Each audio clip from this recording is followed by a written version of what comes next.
मुझे इसका पीछा करना चाहिए। इतना कहकर रामू भी नंदी के पीछे पीछे चलने लगा। थोड़ी दूर जाकर नंदी अचानक रुक जाता है और अपने आगे वाले पैर से जमीन खोदने लगता है। अरे नंदी, ये क्या कर रहे हो तुम? मिट्टी क्यों खोद रहे हो? रामू, इस जगह की खुदाई करो, यहाँ तुम्हें एक बक्सा मिलेगा। बक्सा? और अगर उसमें खजाना निकला तो फिर तो मजा ही आ जाएगा। हाँ।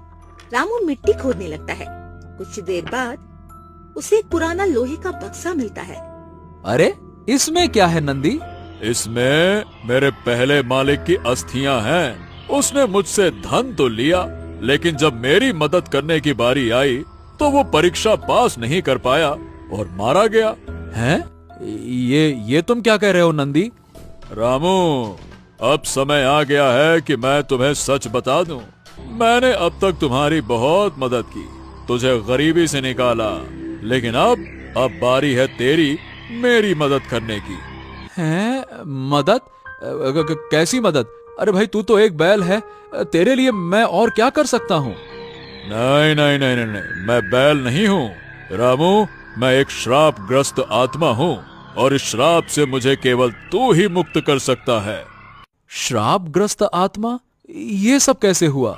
मैं पहले शौर्य प्रताप सिंह नाम का एक राजकुमार था, मगर अपने अहंकार में मैंने एक साधु बाबा का अपमान किया, उन्हें अधमरा करके जंगल में छोड़ दिया।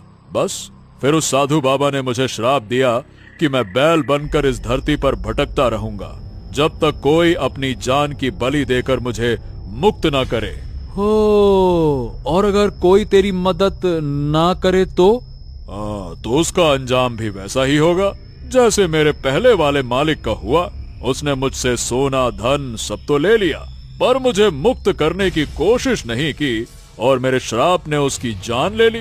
देखो, अस्थियां तुम्हारे सामने हैं। मतलब तू चाहता है कि मैं अपनी जान दे दूं? तुझे एक विकल्प है रामू, या तो तू अपनी बलि दे दे या अपनी माँ कमला की। किसी एक का जीवन देकर ही मैं इस श्राप से मुक्त हो सकता हूँ। अरे मुझे माफ कर दो, मैं लालच में अंधा हो गया। मुझे जाने दो, मैं फिर से एक इंसान बन जाऊंगा नंदी। मेरे साथ ऐसा मत करो।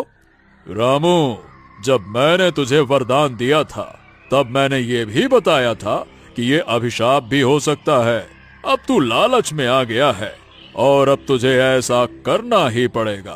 तेरे पास सिर्फ एक दिन का समय है, सोच समझकर फैसला करना।